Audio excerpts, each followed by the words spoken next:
Sekarang Selamat malam. Pak Rizal Ramli, bagaimana melihatnya?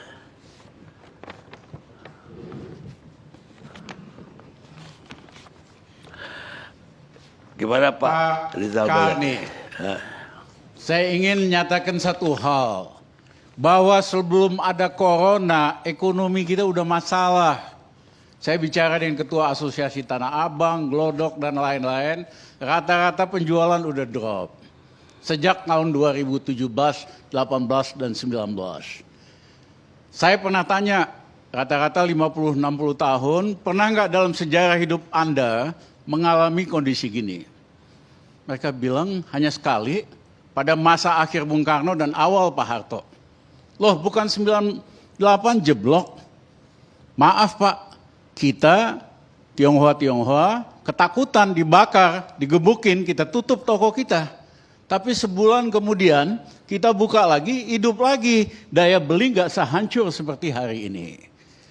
Nah, berbagai indikator, saya nggak usah ulangi karena biasanya ada yang rajin bantah-bantah saya, ya, trade balance negatif, current account negatif, kemudian juga primary balance dan segala macam lah. Kita gunakan semua indikator makroekonomi sebelum ada corona kita sudah mengalami krisis. Nah, tetapi seolah-olah ada stability, terutama di dalam nilai tukar.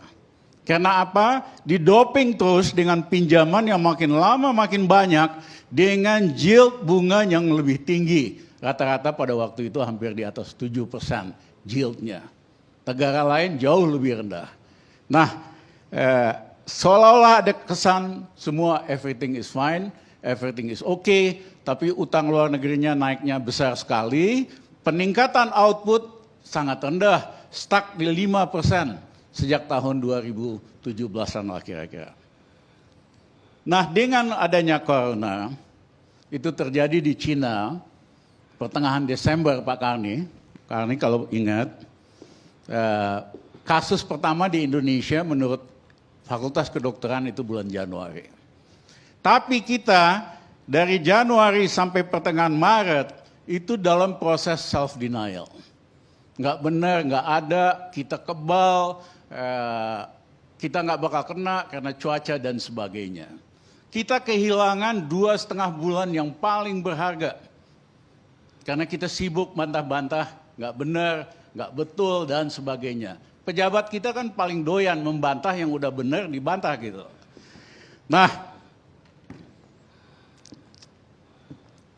kemudian pada Januari sampai barulah pertengahan Maret ada kesadaran bahwa ini memang benar, bahwa ini masalah udah serius. Tapi 2,5 bulan itu yang terjadi disinformasi oleh pejabat tentang keberadaan corona. Nah, pada waktu kita mulai sadar itu, kita bukannya nutup arus turis, arus pekerja dari Cina. Malah izinkan, malah ada rencana mau kasih insentif sekian miliar untuk membantu meningkatnya turisme. Yang kedua, kita nyewa buzzer. Jumlahnya cukup besar. Bayangin masalahnya corona, masalah kesehatan, yang disewa itu buzzer. Ini pemerintah pikir dia bisa menyelesaikan masalah dengan misinformasi dan buzzer gitu.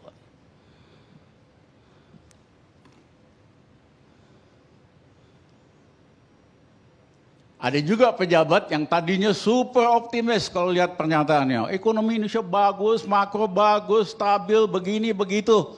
Tiba-tiba overnight, akhir Maret berubah menjadi super pesimis. Bahwa ekonomi Indonesia gara-gara corona, seolah-olah yang disalahkan hanya corona, bukan kebijakan sebelumnya yang super konservatif, yang ngawur, ya, dan tidak ada value added-nya, itu tiba-tiba menjadi super pesimis bahwa ekonomi Indonesia bakal anjlok minus 2%. Sebetulnya ini hanya alasan yang dicari-cari untuk menjustifikasi, memberikan alasan bahwa budget defisit bisa ditingkatkan dari minus 3% GDP ke 5% GDP. Karena kalau ekonominya masih positif, tidak ada alasan untuk menaikkan budget defisit jadi 5%. Ya, mumpung ada corona, budget defisit kita tingkatin supaya bisa ngutang lebih besar. Otaknya ini kan cuma ngutang, ilmunya itu nggak lebih dan nggak kurang. Nah, budget defisit ditingkatkan 5%. Kenapa? Karena berdasarkan peraturan, limitnya memang 3% dari GDP. Kalau enggak presiden bisa di-impeach gitu loh. Jadi ini nyelamatin presiden juga supaya tidak di-impeach, supaya bisa jadi 5%. Saya sendiri, mohon maaf kalau teman-teman perhatikan ramalan saya di dalam bidang makroekonomi, di dalam bidang corporate, rata-rata tuh nyaris tepat. Saya sendiri tidak sesuper pesimis itu. Saya masih yakin masih ada banyak cara supaya kalau anjlok pun ekonomi kita dari 5%, paling ke 2% atau maksimum 0%. Nggak sampai negatif. Tapi tiba-tiba menteri yang super optimis jadi super pesimis, hanya sekedar buat nyari alasan supaya budget defisit bisa dinaikin, supaya bisa ngutang lagi. Nah, dibikinlah Perpu nomor 1 tahun 2020. Mohon maaf, ini berpotensi melanggar Undang-Undang Dasar Konstitusi. Karena hak budget itu ada di DPR. Kok bisa aja tiba-tiba pemerintah punya hak buat ngubah APBN seenaknya? Kan sudah ada mekanismenya. Kalau ada apa perubahan indikator makro, tinggal dibikin RAPBN perubahan. Ya dari dulu waktu krisis juga kita sampai 4 kali kita ganti. Jadi APBN kita ubah-ubah terus 4 kali dalam 1 tahun. Jadi tidak perlu nerbitin Perpu di mana hak budget yang dilindungi oleh Undang-Undang Dasar mau diambil dari DPR. Nah yang kedua di dalam Perpu itu ada pasal di mana jika terjadi kesalahan kebijakan tidak bisa dijadikan kasus hukum, tidak bisa dituntut. Wah ini mah pintu masuk buat ngerampok lagi.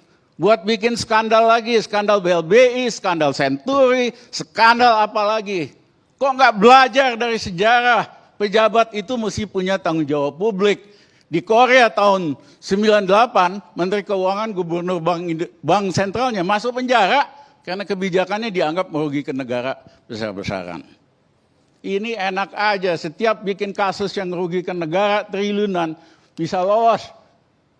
Nah ini juga hal yang saya kira diitukan layak. Saya ingin kalau bisa grafiknya diperlihatkan. Bisa? Ya. Kalau semuanya normal, ada corona, kita cepat responnya, mengambil langkah-langkah yang tepat, itu yang terjadi garis hijau. Dalam waktu antara 3 atau maksimum 6 bulan kita recover lagi. Grafik V. Tetapi kenyataannya kita ini garis kuning. Mula-mula nolak, gak ada corona, gak mungkin dan sebagainya. Langkah-langkah yang diambil terlambat. Bayangin buat nyediain awal-awal krisis. Buat nyediakan 2.000 alat kesehatan buat dokter aja kagak bisa. Ya. Nah, sehingga ini makin lama makin dalam. Respons makroekonominya juga lambat. Merentah pakai himbauan.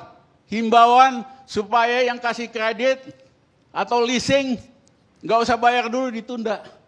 Kok bisa merentah pakai himbauan? Merentah itu pakai peraturan.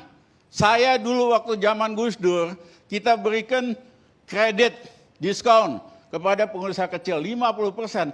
Ada keputusannya sehingga bank-bank bisa pakai sebagai pegangan. Ini presiden, ini nggak usah dibayar, itu nggak usah deh. Apa dasarnya? Banyak pengusaha motor yang pinjam motor datang ke leasing. Pak, keputusan presiden begini. Urus saja sana sama presiden, kita nggak mau kok. Merentah itu pakai keputusan, bukan himbauan. Nah, akibat model-model yang lambat ini, bisa-bisa recovery-nya 1 sampai 1,5 tahun. Nah, tapi persoalannya, Bangsa kita nggak tahan. 2 bulan aja nggak tahan. Apalagi kalau sampai 1 tahun.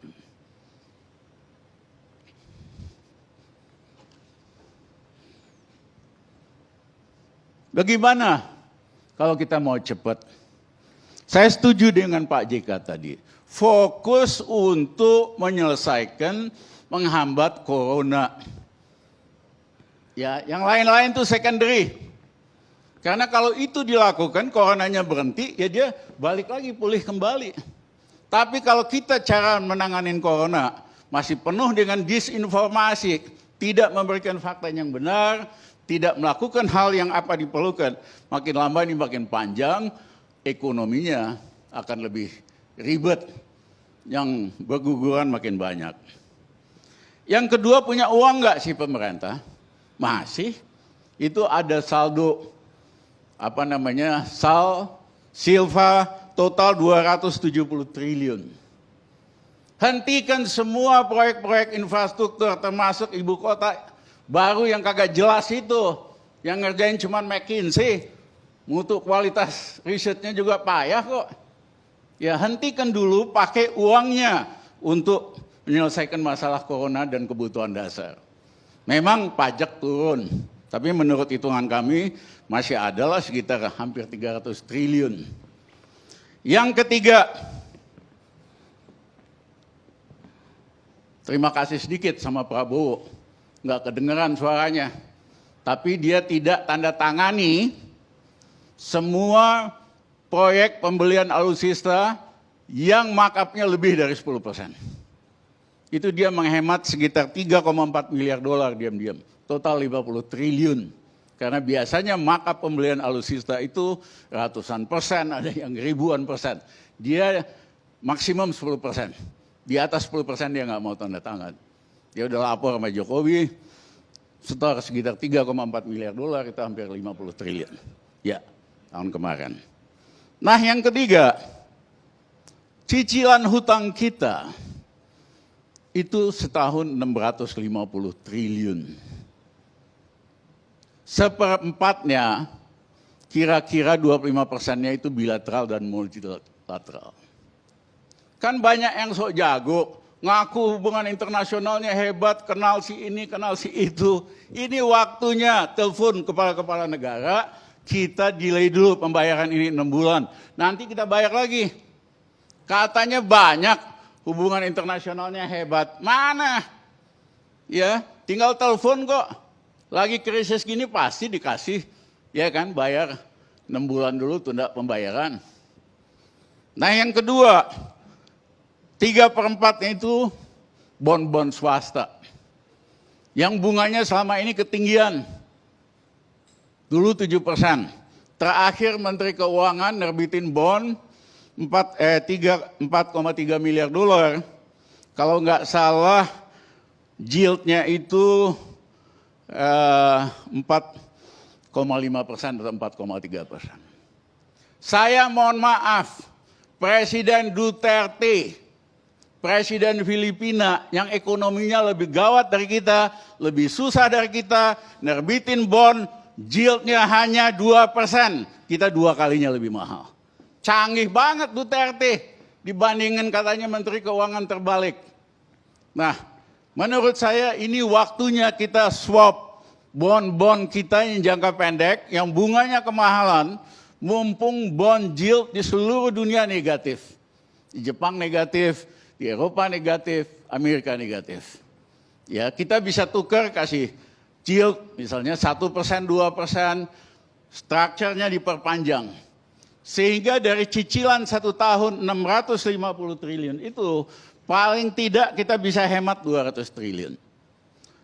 Jadi kalau kita total tadi silva, anggaran pembangunan yang dihentikan, penghematan dari debt dan sebagainya, ada sekitar 900 triliun.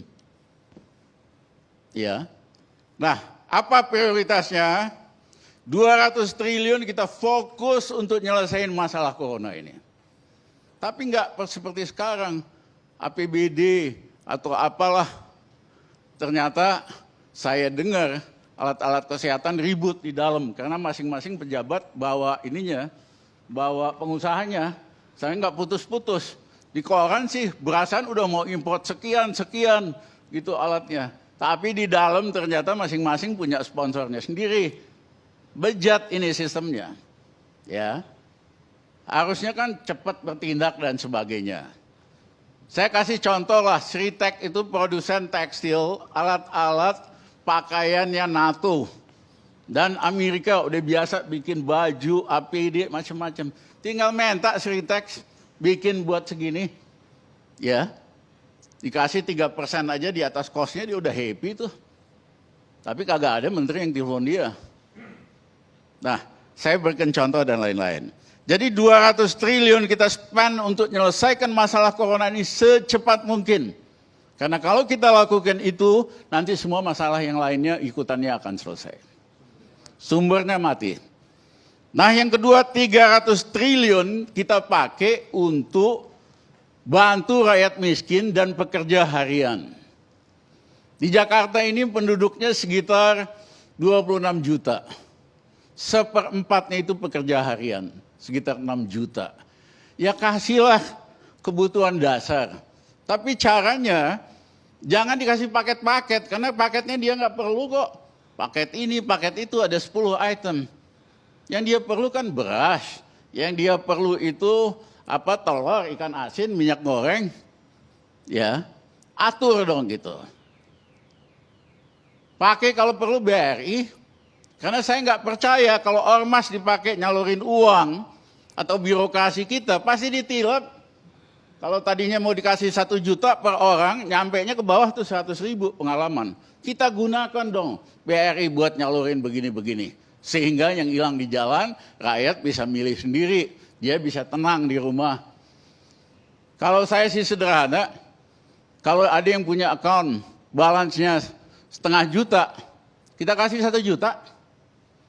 Yang nggak punya account kita minta bikin account ATM sama BRI yang di atas 17 tahun. BRI itu punya cabang di seluruh Indonesia, punya satelit, kapasitas komputernya 4 kali dari BCA, jumlah transaksinya 3 kali dari BCA, walaupun kecil-kecil. Suruh rakyat bikin ATM selama 17 tahun, di atas 70 tahun. Sampai desa-desa dia punya cabang. Seneng kok dia dapat klien baru, nah nanti kita salurin. Apa 1 juta per anak atau apa. Sehingga betul-betul sampai sama rakyat. Nah kalau kita lakukan itu, bank juga istilahnya penetrasi bank lebih tinggi. Yang kedua kalau lain kali ada masalah lagi, kita udah tahu caranya. Siapa, segmen mana yang kita mau capai. Datanya kan bisa dipanggil anak-anak pinter tuh bikin data, big data analysis, segmen mana yang kita mau capai. Nah 200 triliun lagi kita spend untuk meningkatkan makanan. Saya awal corona udah bilang, hentikan semua proyek infrastruktur ini, fokus di dalam food production. Kenapa? Pada skala global akan terjadi kekurangan makanan. Sederhana, orang kalau diam di rumah, menengah atas dia konsumsi lebih banyak. Lihat aja banyak yang makin gendut selama krisis ini. Artinya konsumsinya naik 10%. Tetapi supply-nya drop 25%. Jadi bukan hanya karena panic buying. Selain panic buying, consumption naik 10%, supply turun 25%. Sehingga akan ada shortage dalam makanan. Dan yang kedua karena dolar kita melemah, itu akhirnya buat rakyat juga makin lama makin mahal. Jadi kita spend 200 triliun untuk ngasilin makanan, sayur-sayuran, buah-buahan. Sayur-sayuran cuma 2 bulan, lain-lain 3 bulan. Bawang putih yang selalu kita import hampir belasan triliun. Kita tanam. Memang selama ini hanya bisa di Brebes sama Pati. Minta teman-teman IPB, ada dong tanah di tempat lain yang bisa. Nah kalau setahun kita bisa 3 kali produksi, tahun depan kita eksportir bawang putih. Jadi krisis ini kita gunakan sebagai kesempatan untuk memacu food production. Termasuk beras dan lain-lainnya. Pilih aja 10 komoditi lah, jagung dan lain-lainnya. Itu rakyat ada kerjaan, kita nggak kelaparan rakyatnya. Kalau corona ini selesai, kita bisa jadi pemain untuk ekspor. Ya, karena di Thailand mereka putuskan untuk ngurangin ekspornya. Ya, karena rakyatnya banyak yang nganggur, dibagi Vietnam sama Thailand. Nah, surplusnya itu cuma 2 juta ton. Kalau mereka pakai lebih banyak buat dalam negeri, kita akan kesulitan loh. Yang ketiga,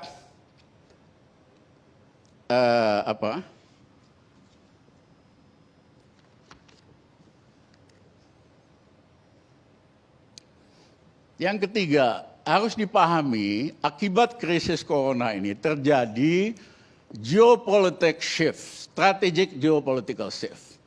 Tadinya Cina itu pabrik dunia, semua multinasional punya pabrik di Cina. Mereka belajar setelah ini bahaya ternyata. Nggak boleh lagi kita sepenuhnya di Cina, kita harus keluar dari Cina secepat mungkin. Pemerintah Jepang, Perdana Menteri Abe, kasih insentif buat perusahaan Jepang buat keluar dari Cina. Tapi kemana mereka pergi? Ternyata mereka hanya mau pergi ke Vietnam, mereka hanya mau pergi ke India dan ke Meksiko. Indonesia nggak masuk. Padahal Pak Jokowi 6 tahun terakhir selalu bilang, come to Indonesia, invest to Indonesia. Nggak ada hasilnya, mohon maaf Pak Jokowi. Ya, karena you don't wrong the right strategy. Mak, kenapa mau masuk ke ekonomi yang 5%? India 7%, lain-lain 7%. Mereka ke sana dulu. Jadi pompa dulu ekonomi di dalam negeri ke 7%, otomatis nanti asing masuk kok. Dibalik logikanya. Nah, kita, para analis mengatakan, 3 negara ini akan jadi economic superpower dalam 10 tahun yang akan datang. Yaitu Vietnam, yaitu India, yaitu Meksiko. Menurut saya kalau kita canggih, kita cerdas, Indonesia bisa the 4th economic superpower dalam 10 tahun yang akan datang. Untuk itu kita jangan lagi jadi antek Cina. Ya, konstitusi kita jelas-jelas bebas aktif. Indonesia nggak boleh ikut blok Barat, blok Timur. Kita harus bebas aktif. Selama ini kan takut banget sama Cina. Dia nyeludupin orang terus dan sebagainya. Jadi ini waktunya untuk menggeser politik luar negeri kita dan politik investasi kita dari sangat pro Cina jadi antek Beijing, jadi negeri kita sendiri, dan ini kesempatan untuk Indonesia jadi economic superpower.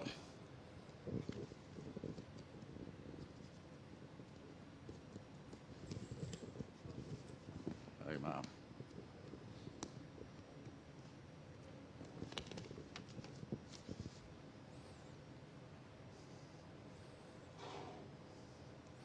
Yang kedua, saya mohon maaf. Keempat ya, ada ide mau nyetak uang, printing money. Mohon maaf. Printing money pada saat pemerintahnya itu tidak kredibel, banyak KKN and abuse of power, printing money itu bahaya sekali. Pasti inflasi. Tapi yang penting begitu pemerintah Indonesia printing money, rupiah bisa anjlok ke 20.000 kok. Kecuali pemerintahnya jauh lebih kredibel hari ini. Nah, kembali ke grafik tadi, saya minta tolong dikasih lihat sekali lagi, Dek. Apa sih yang terjadi? Bayangkan samurai raksasa jatuh dari langit. Kita sok jago, walaupun kita raksasa, kita tahan ini samurai. Tangan kita bleeding, kita nggak sanggup. Kasarnya, Indonesia nggak kaya-kaya amat. Kalau ada perusahaan mau back saham, buyback saham, bleeding loh. Lihat aja semua grup-grup besar di Indonesia, valuasinya drop, ada yang 200 triliun dan sebagainya. Samurai itu harus jatuh dulu ke tanah, baru kita lakukan sesuatu. Nah, kita ini tidak cukup kuat untuk melakukan macro pumping. Amerika, berapa waktu yang lalu, pump 1 triliun US dollar. Hasilnya apa? Cuman berapa hari doang, indeks di Amerika naik, habis itu anjlok lagi. Sekarang kemarin 2 triliun lagi. Seolah-olah mau naik sebentar, bentar lagi rontok lagi. Karena apa? Masalahnya di coronanya. You nggak selesaikan corona, mau lu pompa 2 triliun, tetap akan masalah. Nah, jadi jangan sok-sok makro pumping. Bank Indonesia sudah spend 300 triliun lebih untuk mensupport rupiah. Kecil efeknya. Bahkan kalau dia terlalu semangat, turunin lagi ke 15.000, spekulator pada beli tuh. Dolar, nungguin lagi, bentar lagi pasti anjlok lagi gitu loh. Jadi jangan sok jago, kemampuan kita terbatas, jangan lakukan macro pumping atau corporate pumping yang tidak perlu. Bereskan kasus corona, otomatis nanti semua akan lebih baik. Terima Baik. kasih, Pak. Cukup, Pak. Pemirsa, kita rehat sejenak.